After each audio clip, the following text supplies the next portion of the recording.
Welcome in.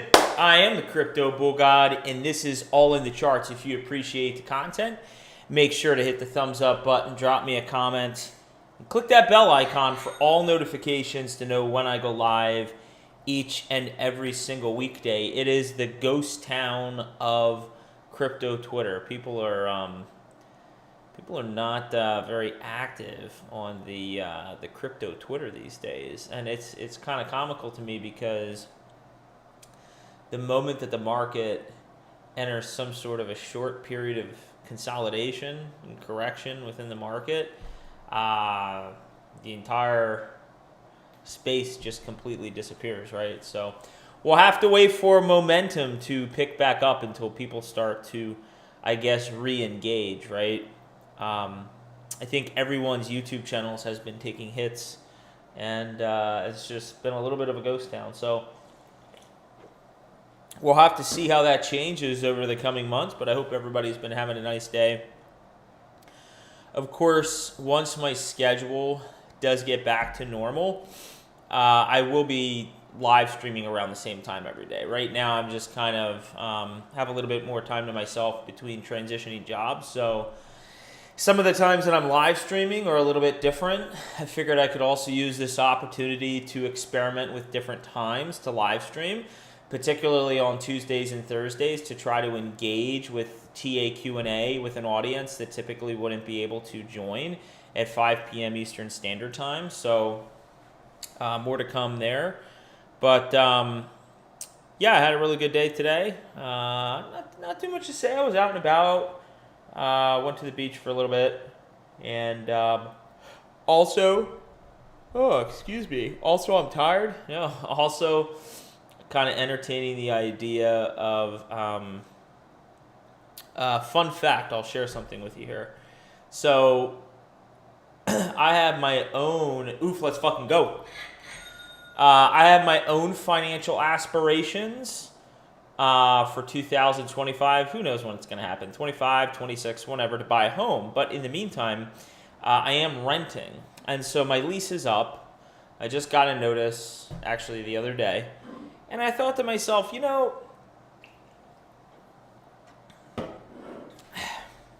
I've always talked about living on the water. And I'm in a situation right now, there's absolutely no reason I can't just pick up and move. I'm not even really that far away, to be honest with you, because I'm close to the water. But that I could just rent a condo for a year, live on the water, and at least experience it, right? So I have been spending some of my time visiting a couple condos. I was at a really nice place today. They're ready to write me up a contract, and I said I still have another place that I want to look at this weekend, but who knows, maybe moving in a couple months here into a brand new space, which would be nice. Now, one of the nice things about the place that I am looking at the moment, that I'm excited about. I mean, it's a very nice area. The condominium inside has been completely remodeled. The owners, I was hearing a little bit about the owners. One of them is European, one of them is Brazilian. They have an awesome sense of style. The whole place is furnished. It comes completely furnished. I can move in. I just have to let them know I can move in bits and pieces of whatever I'd want to move in, like my home office stuff. But the way it's renovated, to be honest with you, I would have no issue selling my furniture because it is, it's pretty fucking nice. I'm not gonna lie. So we'll see. We'll see how things pan out here. I don't want to put the horse before the wagon here, or whatever the saying goes. But we'll see. Definitely some exciting things going on. But I'll be honest. Also, I feel like I've gotten a little bit too much sun, so we're gonna lay low on the sun. I'm feeling, I think, a little bit of exhaustion from being out in the sun this week, so we're gonna take a little bit of a break from that. But this is TA Q&A day. Of course, I am going to be leading off with VRA. I have not forgotten about you, Mad Max. This was your question from yesterday, so we're going to lead off with that. But before we get into TA Q&A for today, did want to kind of revisit the Bitcoin chart and talk about what's going on here. Guys, I mean, quite honestly, so far so good, right? One of the scenarios that I thought was highly likely, remember for how many days now I've been speaking to the fact that very commonly now that we've broken above the 200 simple moving average, I thought it was very probable that we would come back and backtest it as support and then continue moving up. And that's what we've done so far. So there really isn't anything going on with the price that's super surprising here. We just want to get back up into this orange region, right? This orange region is what we want to get up to. Right? So what we want to see is us pushing above 63.8, being in between that and 68. And once we start, I think I had spoken about this a day or two ago, once you see Bitcoin's price really starting to push above the roughly $69,000 area, that's when you can start to have a very high level of conviction that things are really turning to the upside. So something to keep an eye on. But with that being said, this live stream is going to be as long or short as you would like. Drop your TA questions in. I see Oof might have a question of his own. Casp is having a very nice day today. Super chats are never expected, but always appreciated, my friend Todd. I saw that pop up just now. Thank you, thank you, thank you. Yeah, and to Todd's point, forgot to mention this. I meant to mention this. I think I'm feeling a little heat exhaustion. I'm going to go lay down after this. I just got out of taking a nice cold shower. It's one of the best things you can do. It reinvigorates you. Casp is having a nice day here. I mean, I spoke to this the other day, so not surprising. But if you didn't catch the CBG podcast yesterday, on a serious note, did get some positive feedback on that, and deeply appreciated, genuinely, everyone who showed up for that. The topic of conversation centered around mental health and depression in particular. I noticed, I drew up notes for myself going into that. There were a couple things that I forgot to hit on, but for the most part, I covered ground on everything I wanted to talk about. And it seemed like the message was well received, and I do sincerely thank everybody for turning out to that podcast. If you were able to make it out, or even if you caught the published video, thank you very much for the support. Very appreciated. All right, so let's get into VRA. This is on a 3-day. Now, we haven't charted this in quite a while. I'm glad that Mad Max asked about this token. This is Veracity. This is 3-day on KuCoin. You can see the last time that we charted this, what I was showing here, I can tell you, is that we had a falling wedge.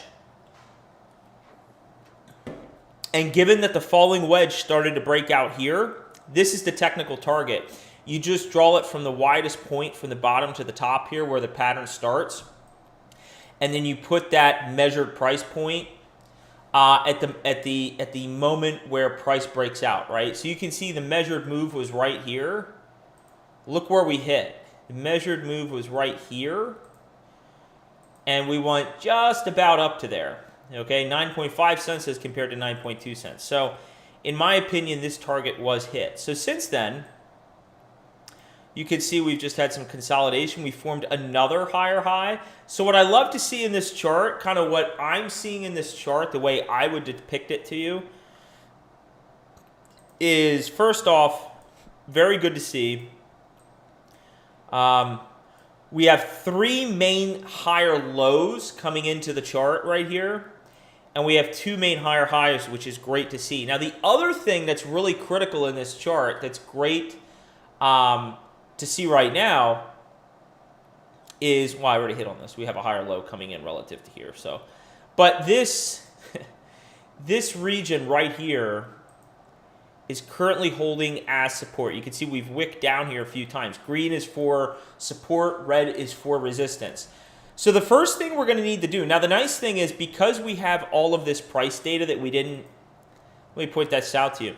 Now that we have all of this price data that we didn't have before, we can kind of reformulate our view in terms of other areas of potential price resistance in particular, okay? So are there any other areas I would point to that might be problem spots for us to start to pull above?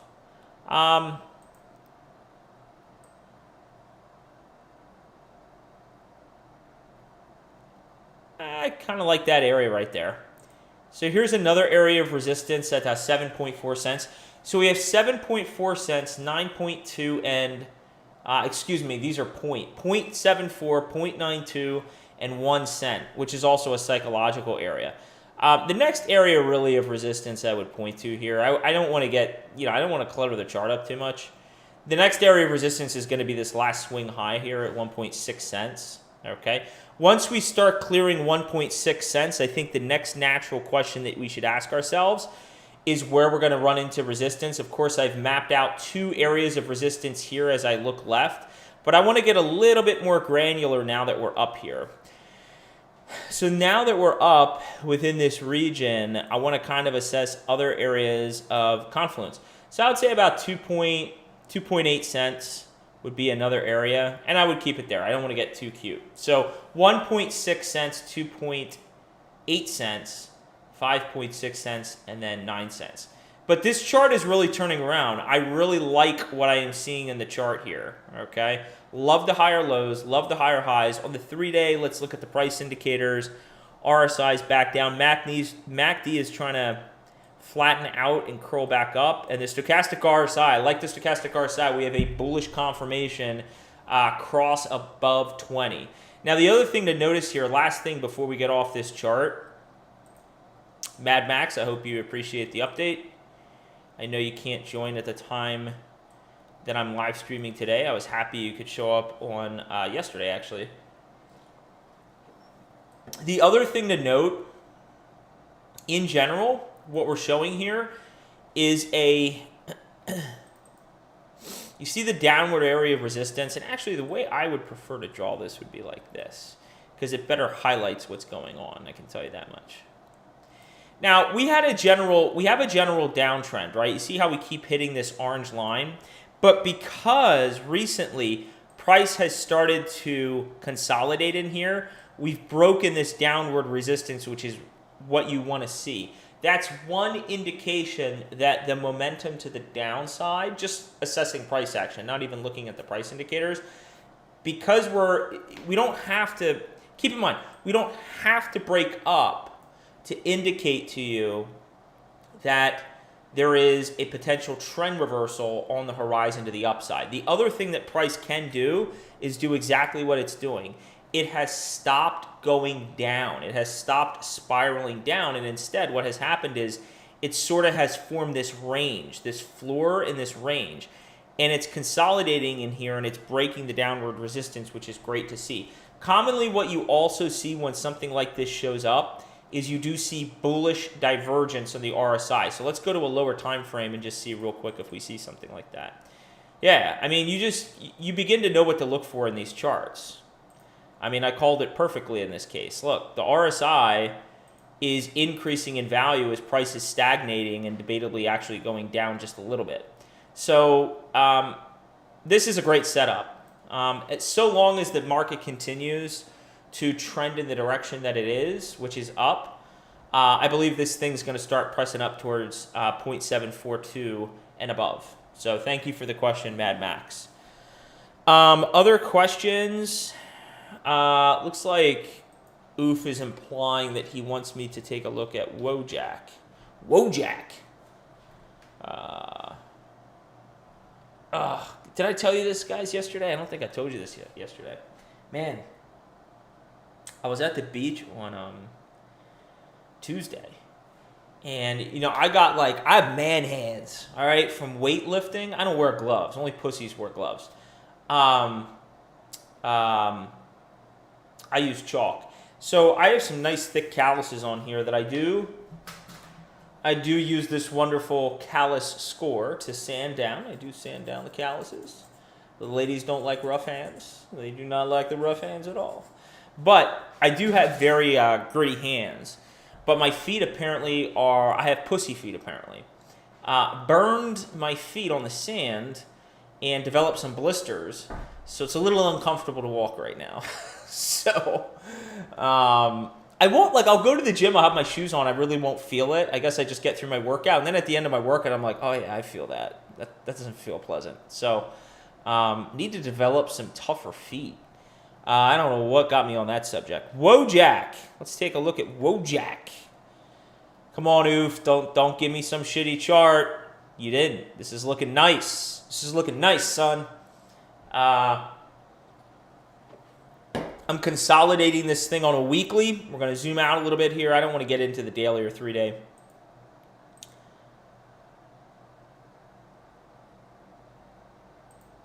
I hear some sirens in the background. They're coming for me.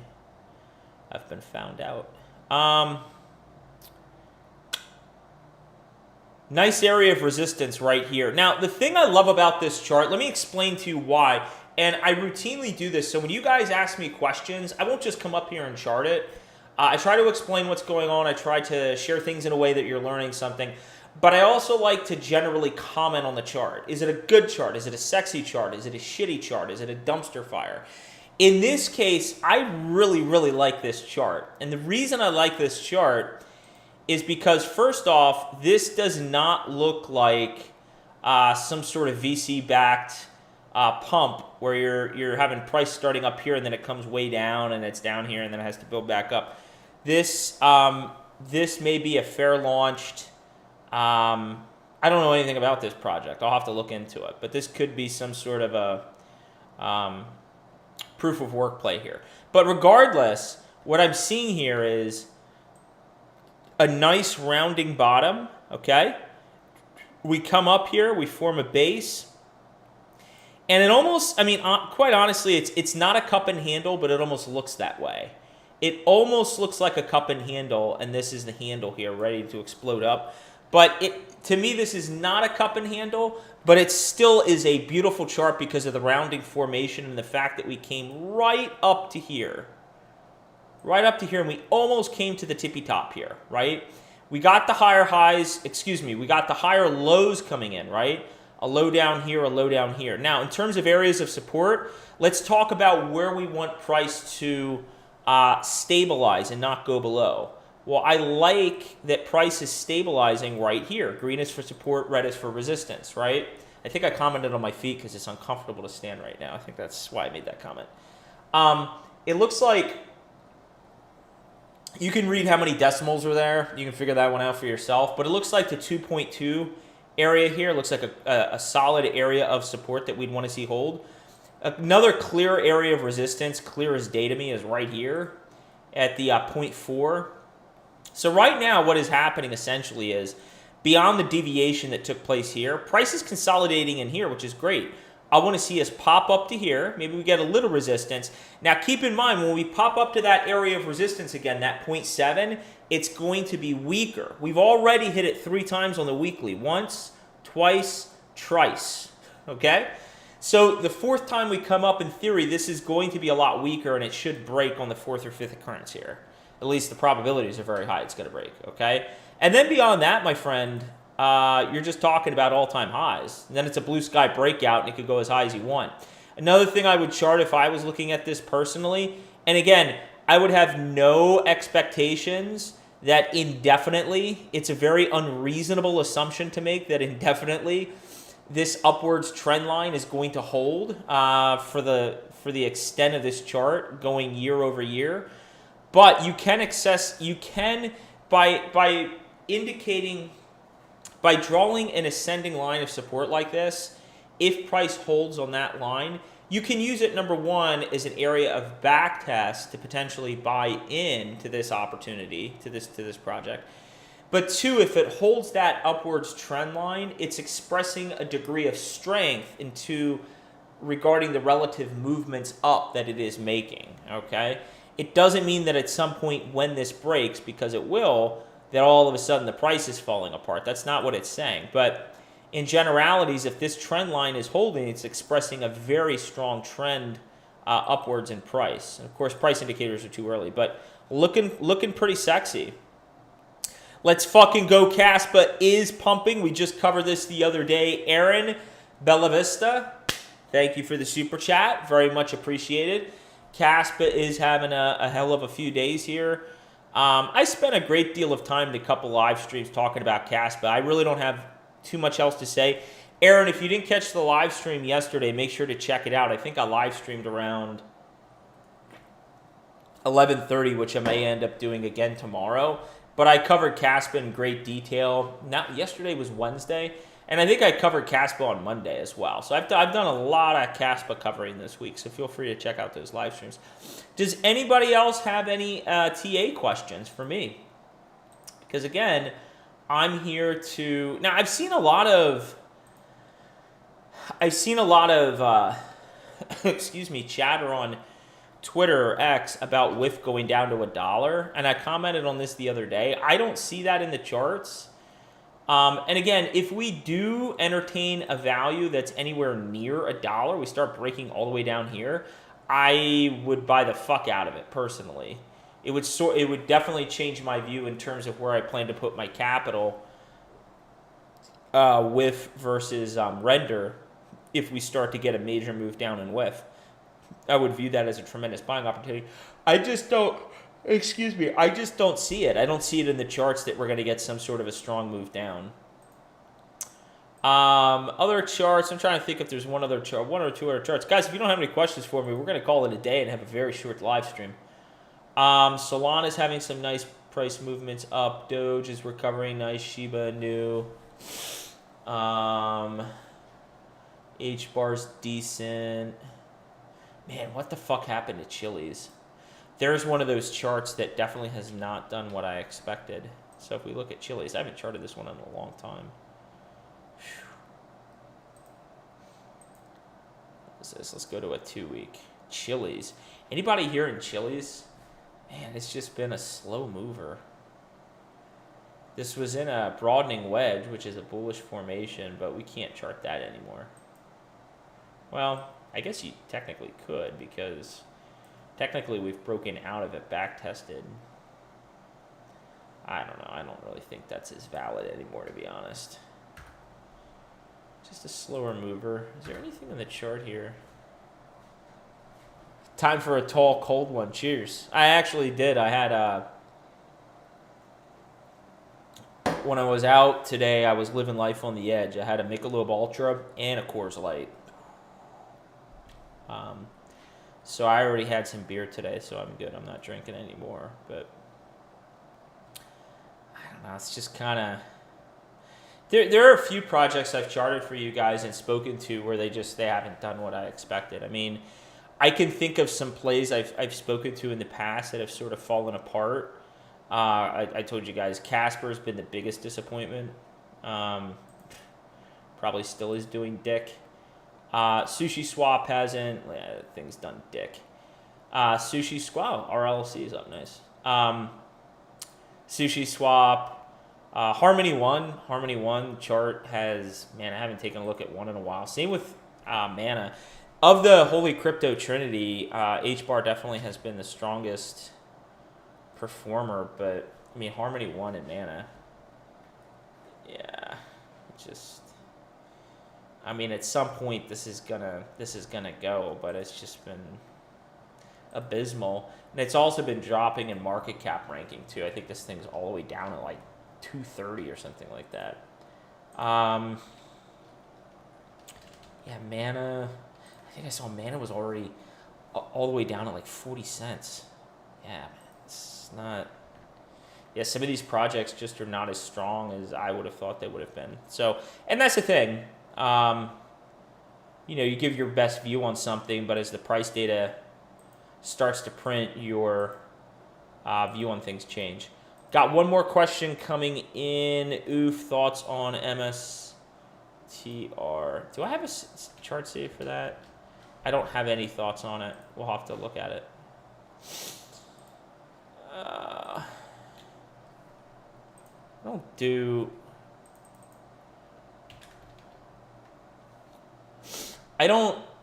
I really don't chart a lot of traditional stocks. XRP's not doing dick. Yeah, so MicroStrategy, I'm not in it. I don't chart it. I know that Koosh charts this and keeps track of it, but I mean, clearly you can see the similarities here to Bitcoin for sure. Of course, at the end of 2021 going into 22, we didn't have a double top here, but regardless, no question, this is forming a parabola. I mean, there's probably draw it like this. I mean, no question about that.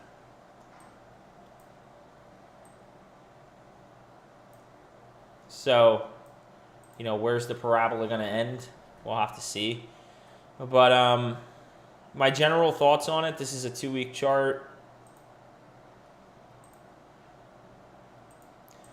This 2-week candlestick is extremely bearish. Not that we can't push above it. You have a medium-sized red body candle with a long wick to the top. That's a clear sign of a trend reversal to the downside.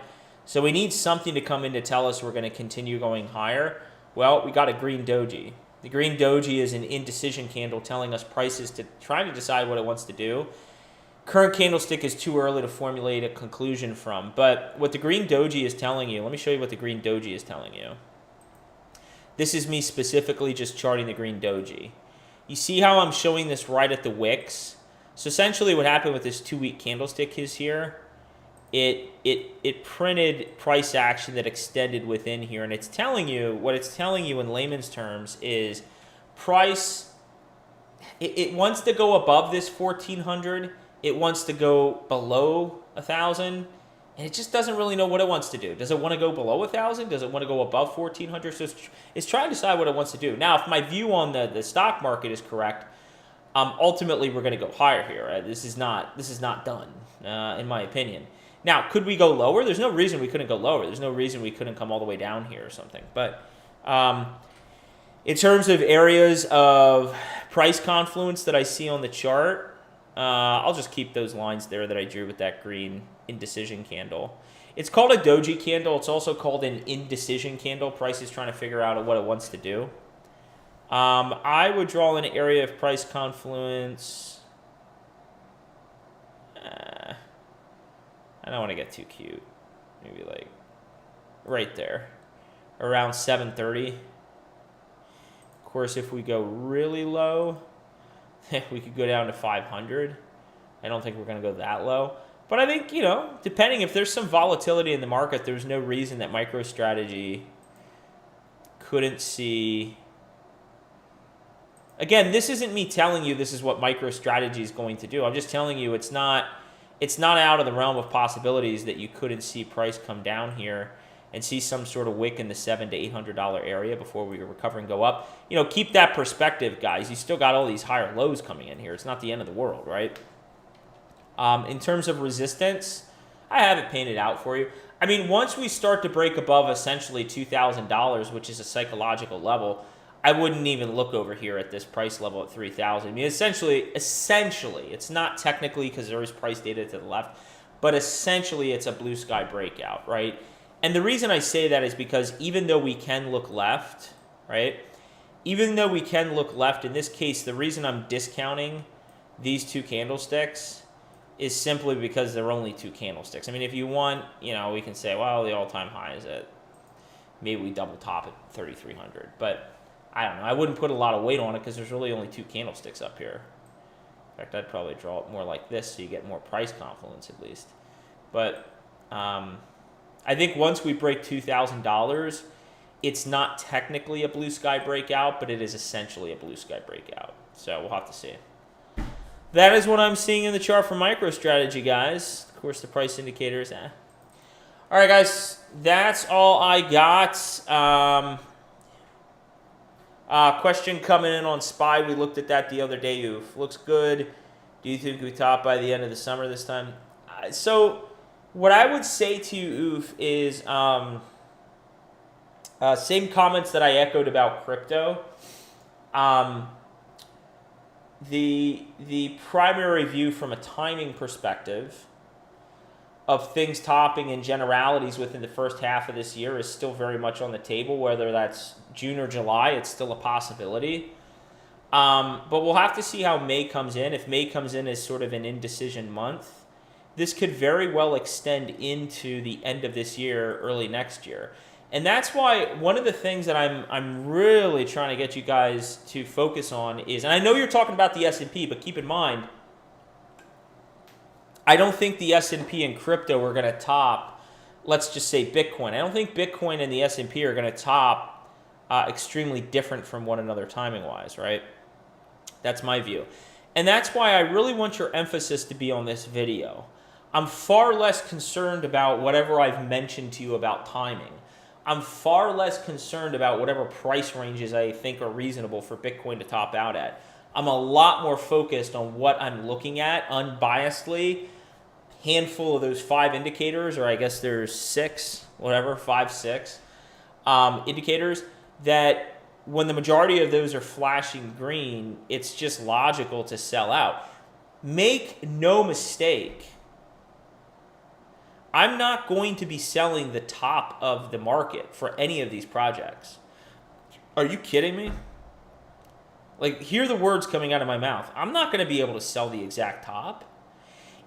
Your success in investing in this market is not about catching the exact top or even within 5% of the top. It's selling within a reasonable range based on historical data. You have a range, you have indicators in this case that are saying it's smart to sell, and you start to scale out. By the time I'm done scaling out, do I think it is very possible for prices to continue running up another 5 to 10%? Sure. After I'm fully out? Sure. But I could care less because I've sold out. As many people in that moment that might come to me and say, oh my God, CBG sold out, he's out, we're just going to continue going higher. No, I feel good about it because I've based my sell strategy months and months in advance, and I'm going to stick to that sell strategy because it's not based on the emotions of the euphoria in the market. It's based on logic and education. And I believe in hindsight, when I look back, if my average sell price on Bitcoin is 110,000, and let's say we topped at 125,000, I'm good with that. If my average sell price on Bitcoin is 110,000 and we topped out at 125, I'm fucking fine with that because I know based on history that Bitcoin's going to correct down to the lower $30,000, upper $20,000 range again, right? We're going to have a massive correction to the market. So if I'm selling out at 110 on average and the market tops out at 125, I'm good with that. Now, different story if I sell that average of a 110 and Bitcoin shoots up to 200,000, I'm going to feel like a goober. But I don't think that's going to happen because I feel like I have a very logical sell strategy. All right, guys, that's going to do it for today. I will be back tomorrow. It'll probably be an atypical time, so make sure you click that bell icon for all notifications to know when I go live. As always, I appreciate your support. If you didn't check out the live stream yesterday on mental health and depression and stress, make sure you check that out. Very serious podcast that I think most people would benefit from. And until next time, let's all spread awareness. And let's carry the education forward.